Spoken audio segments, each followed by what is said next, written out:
If you're watching this video, then that means it's almost that time to get back into the woods. I'm Alexandria Denise, your self-sufficiency coach in the area of hunting, fishing, and gardening, and I've accumulated some things over the years as far as hunting. Doesn't matter what I'm hunting for, be it deer, turkey, or hog, and the same applies to you. This video you can find helpful as to what you should take out into the field and what you should just, I don't know, leave at your car or not buy at all. I know that the hunting, fishing, and gardening niche is all about selling you a bunch of gear that you may or may not use. So in today's video, I'm going to narrow down some of the things that I have in my hunting pack that I found useful. We're going to do kind of like a stash or trash kind of video to where either I can get rid of it or keep it. So I'm all about just being resourceful and selling you only the things that are absolutely necessary. You know, if I find it of benefit to my audience, then I'll definitely pitch it to you, affiliated or not. But getting straight way into the video, as you can see, this is kind of a big backpack and it's beneficial to have, okay? But it's not something ideal that you would want to carry into the woods simply because of its size. Now, I have carried this into the woods, depending on what it is that I'm hunting and where, how far I gotta travel to get to my destination. But I usually like to travel very light. This is because it cuts down on sweating. Whatever the weather is, you're going to sweat. I mean, as humans, we do that. And sweat bring about scent. So it's all about keeping your scent down when you're in the field. But if you're carrying all this unnecessary gear with you, then that's going to be kind of hard to do. If I do carry this backpack, it's going to be loaded with only the things that I need. But I usually travel with a lighter pack that you'll see here in a second. And I keep packs like this in my car, mainly just for miscellaneous stuff that I may need later on. So here, right now, I have some of my deer season stuff. Some of you hunters may recognize this as the black rack. So, but I rarely ever use a lot of the calls. You specifically would use something like this during the rut.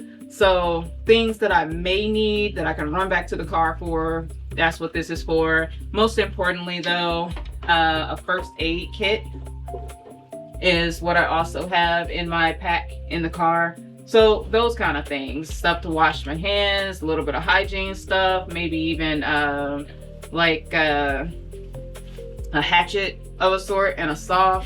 But other than that, this pack right here, especially during deer season when I have my stand on my back, I usually just keep this here in the car. But that's not the one that I really want to focus on right now.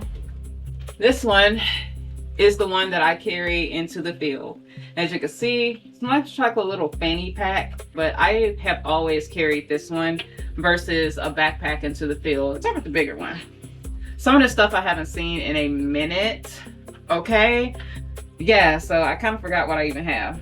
Phase, I have used this before because in the summer, like when we have early deer season here in Georgia, I bow hunt, so we have an early advantage, but it's still pretty hot outside. It really doesn't get cold here until about November after Halloween. So when you sweat, this helps keep that down. So I find that I sweat a little more in the palm of my hands a bit. So definitely when you're walking through, you're leaving that scent through the woods. Careful not to touch anything, but I have sprayed this on my hands and just washed in a nearby like creek or some sort. So I find that this scent control, it helps, you know, but obviously you're not going to be able to eliminate scent, but it does help to control it. So I actually find that to be something pretty useful. Here's something else that is of scent control.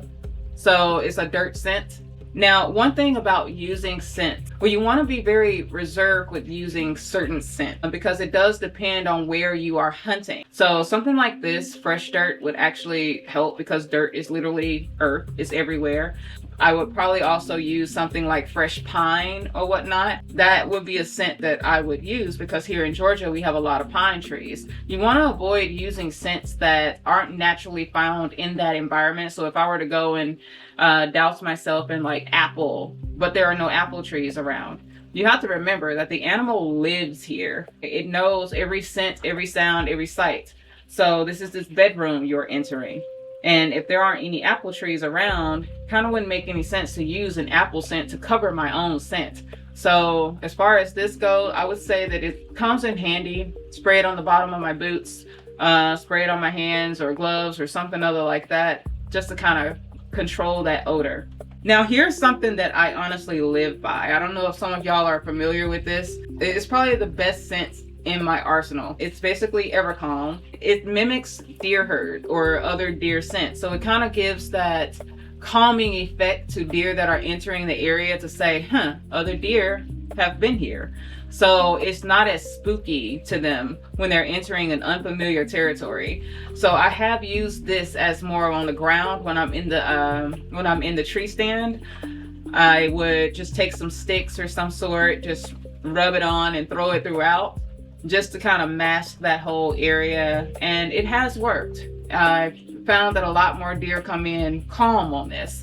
Now, here's something that was gifted to me, and I find that everybody needs to have at least one good hunting knife, okay? And this one right here kind of comes with all the bells and whistles just about, but this one is attached to your belt loop, have it on your side, pull it whenever you need to. I have field dressed the deer with it. As you can see, it's not all that clean, and it doesn't take a whole arsenal of knives to field dress a deer. One good knife is all that you need. So this here is a fire starter, which I do have another fire starter. So it's one of those survivalist type knives where you get your Kindle and everything together and you strike it. So it's a striker. So I found that pretty handy. I do like these because they aren't matches, you know. If they get wet, they're still useful. So I feel like everyone should have, on the survival side, something that's going to help them in case of an emergency. Just remember at the back end of this, if you ever need a hammer or something, has a hard edge, you know. So good thing. Here is something that I use quite often, and no matter if you're bow hunting or gun hunting, it's always good to have something that can help you bring your gear up into the stand. So I would tie my bow on the end of this, and then I would attach my pack to the clips, but I'd roll this out a lot more. I just made this with like some wood and rope that I had. Just make sure I put little notches in it to kind of stop it. So if I'm rolling up, and then I just kind of cinch it down just to make sure that it doesn't go anywhere. But I put this securely in my pocket, and I just bring it up into the stand with me. So once I climb up, letting out slack as I go, roll it up, and either I can roll it as it's coming up, or I can just go ahead and hurry up, pull the whole thing, and then put things where it needs to go, because I want to make sure that I am safely getting up the tree, and I don't want anything obscuring that. So I would just leave all my gear on the ground. I find that in some other cases, it's best to have something like a hoist that you can get your gear safely up and down the tree if you are hunting a climber or any type of height. So far, it seems like a lot of stuff that I have, I would stash. Now, this is basically just a hanger. Now, I do want you to note that it depends on where you are hunting, whether or not you're going to use this, okay? So some places allow you to screw into the tree, and then others don't. But if not, they do make hangers where you can just fasten around the tree and cinch it down. And I have one somewhere. It's probably in one of my other bigger packs. So yeah, definitely once I hoist up a lot of my stuff, or my gear, I would have this hanger here, put like my bag or something else on. So something like this is great to keep either on the side of your stand if you're in a climber, or if you are, you get up the tree first, this is what you would put in it. Along with something like this, you also want to have something that is separate to put your weapon on, whether you're hunting with a rifle or a bow. This here, it's like made by Realtree. I put some tape on it in case it falls, and I'm able to shine a light to find it. It's got a reflective tape as well as orange right here, so I know where it is. I've lost a lot of gear that way, when you just drop it on the ground and you're like, dang it, where is it? Especially if it's camouflaged. And so I just started putting reflective tape on a lot of my stuff. So, but this is the same thing. So just basically to secure your bow or your rifle to the tree. So this here, I think, is very underestimated, but I have not used this at all. Now, I would not say that I'm going to be quick to trash it, because it comes in handy where it comes in handy. And I say this, and you're like, are we having a party out there? But hear me out. When I first started out, I was using toilet paper, and nothing wrong with toilet paper. Toilet paper still works fine for a lot of the old timers that still want to do it. But it's funny because I came back a year later and the toilet paper was still on the it was still on the branch. I'm like, I thought this is biodegradable, but no, it holds up longer than you think. But a lot of times deer come out between the twilight hours, okay? So a lot of my shots have been closer to dark. And when I'm in the woods and I'm trying to get onto a blood trail, I like to just hang up something that is reflective, something that I can easily see, so that as I'm going through, I can see my starting point from where I am right now. Some people wait until morning to go and track their deer, and that's fine. But depending on where I am, I'd like to at least get some type of jump on it. So I have used this in the past for one of my, if you've seen one of my earlier hunting videos, I had just like one of these sticks that I put at the starting point of the blood trail. And then from there, I was using toilet paper to kind of mark my way through. So it really does help in the dark, especially when you're in the woods. There's no other lights around and you're like, all right, still good. So I wouldn't exactly say I would trash this, but it comes in handy where it comes in handy. And a lot of people are familiar with the extinguisher. It's not a bad call at all. Actually, I really do like it if I was really good at calling, but there have been very few situations that I have just called deer in, So a lot of times they either can't hear it, or, I'm too far away, or I just don't know what I'm doing. But it slides between fawn, doe, and buck. Obviously different tones and different pitches. It's pretty different depending on where you slide it to, kind of midway if you want to do a fawn sound.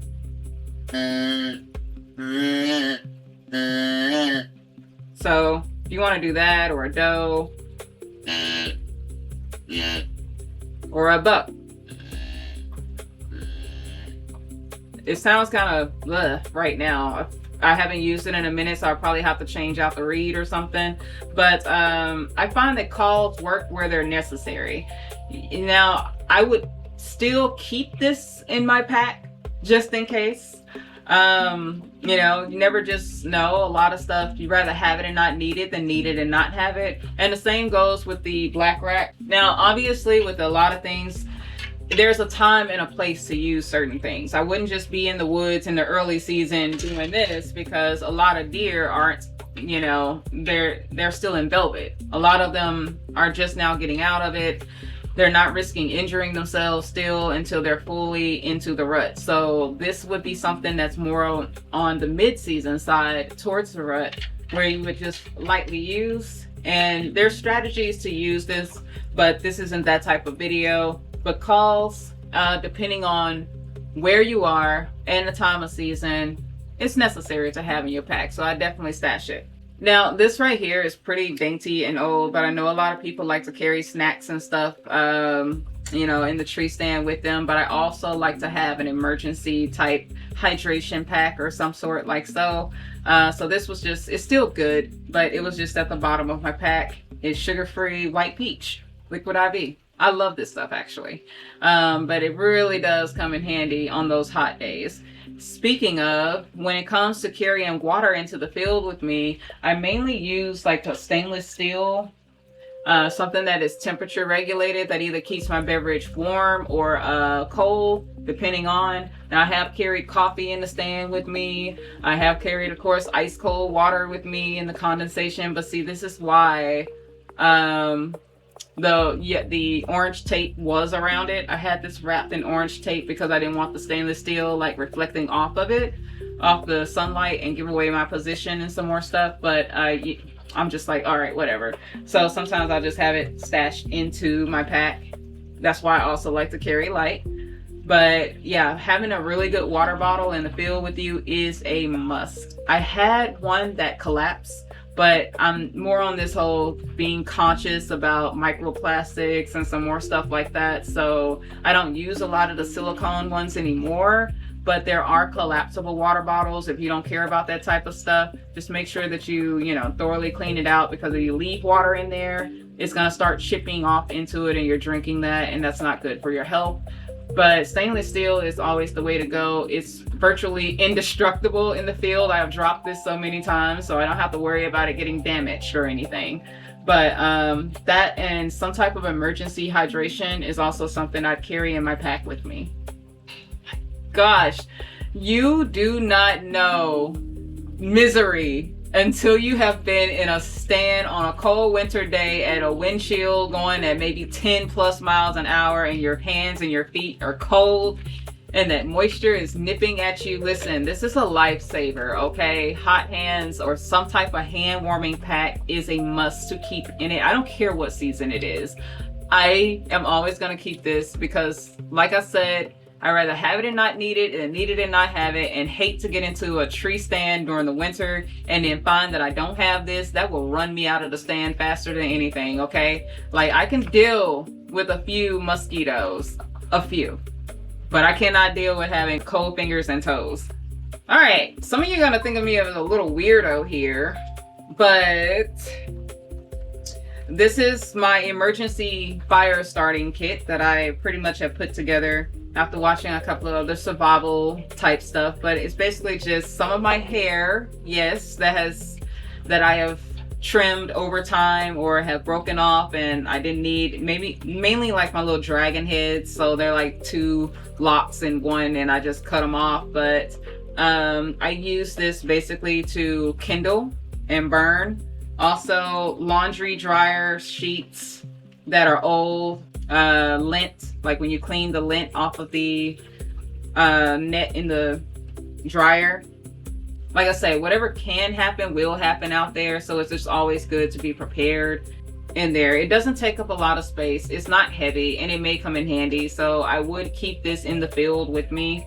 And plus, like I said, I have this knife here that does have a fire starter on it. So, and I have another one somewhere. I literally just put it.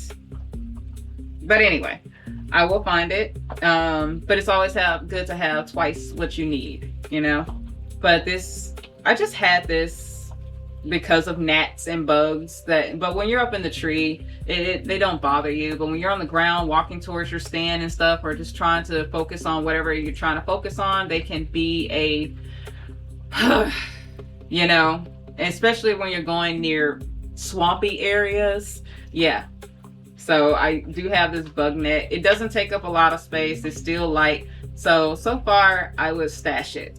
But now that we're on the subjects of survival and making sure we're not getting lost and all that other kind of stuff, I guess, and this also comes in handy here. It's basically trail marking, like trail marking tape or thumbtacks. So you just stick them on the tree, and it's reflective. So if you're in the woods at night, you're traveling back, then you can help mark your way back through the woods based on how you pin this. So some of them are white, some of them are orange, and it's just different trail marking reflected thumbtacks that you just stick into the tree. Doesn't hurt the tree. You can easily just pinch it off, and there we go. It's as good as anything. So I've used this a couple of times to mark my location. It also comes in handy when you're like on WMAs or some sort with other hunters, and it kind of lets other hunters know, hey, I'm in the area. You can also flag like ribbons or something other like that, especially during gun season, so nobody is firing in your direction or some sort.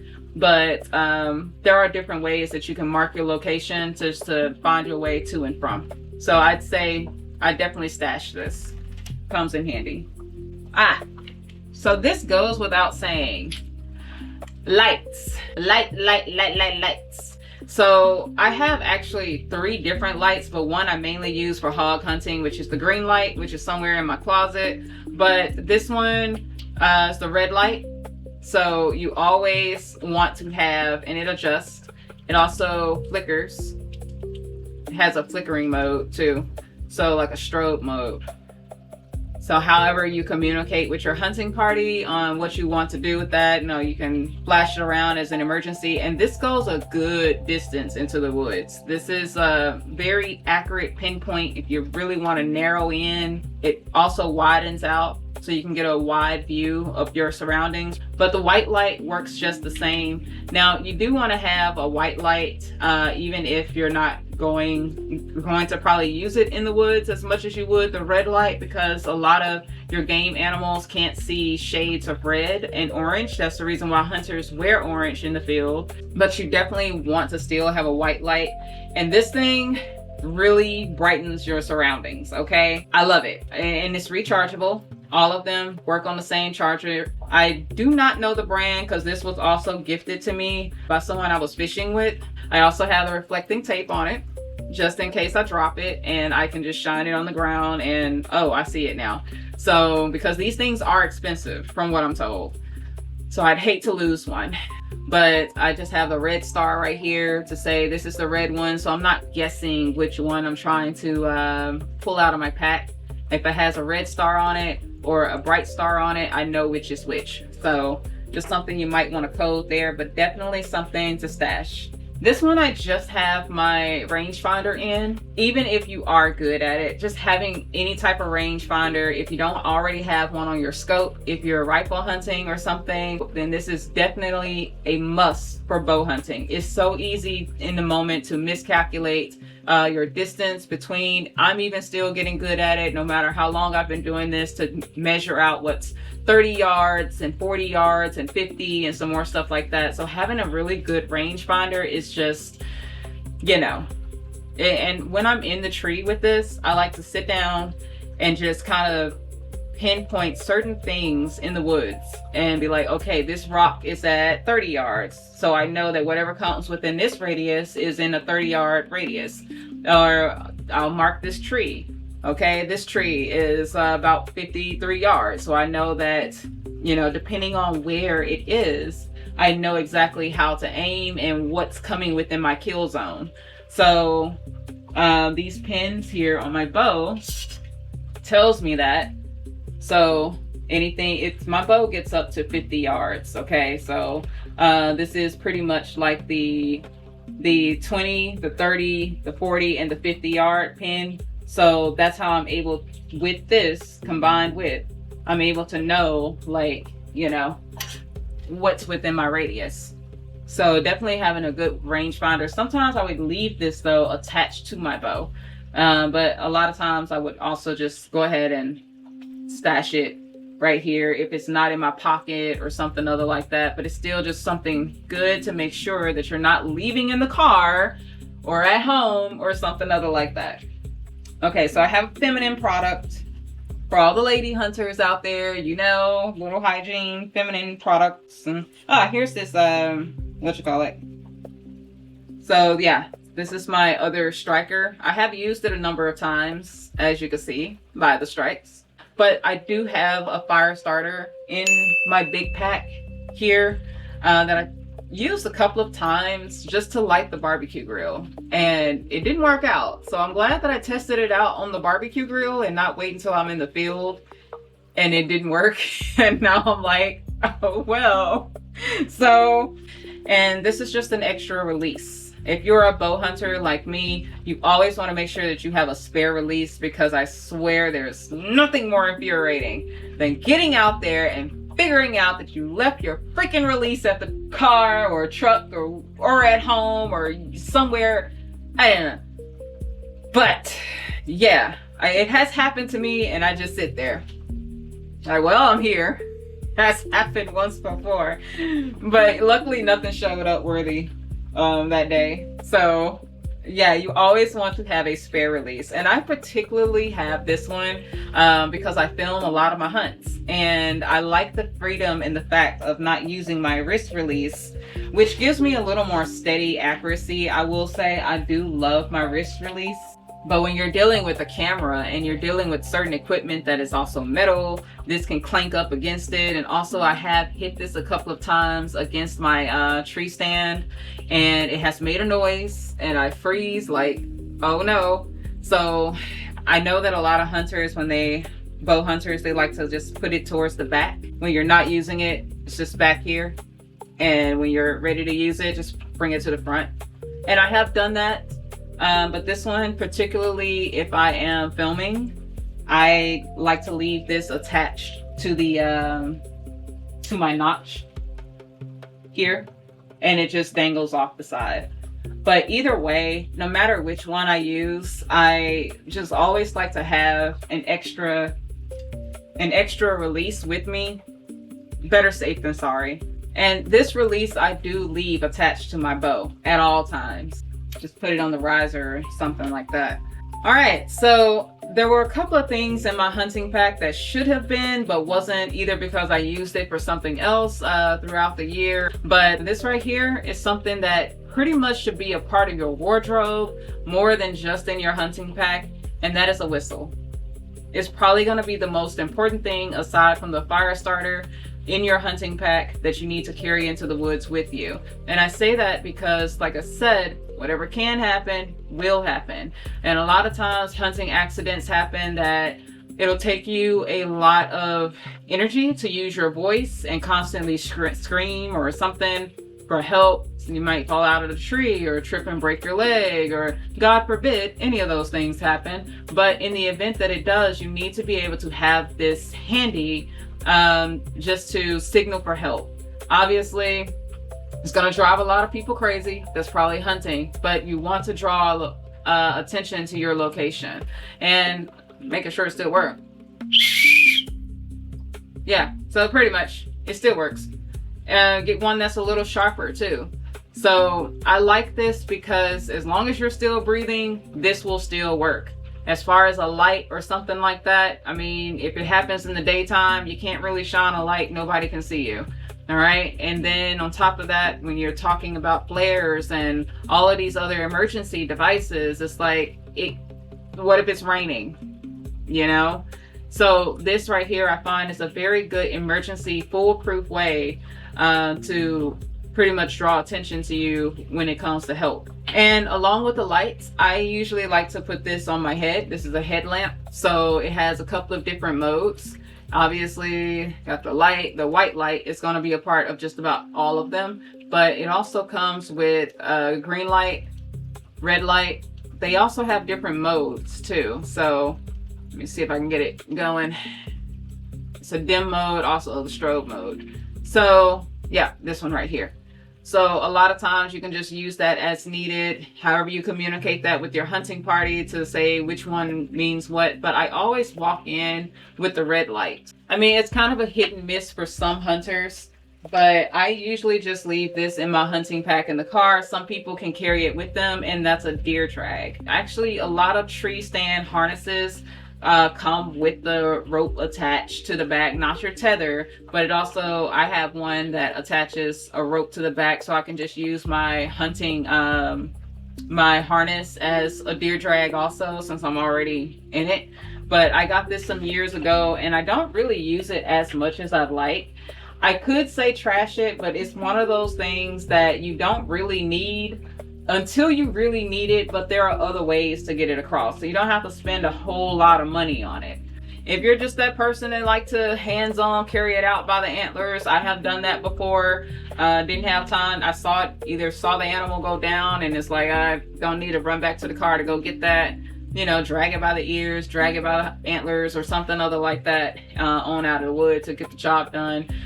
So this is probably the only thing out of everything that I said that I could do without if I had to start over in hunting. So it's not absolutely necessary for me to have a deer drag, but it can't hurt either.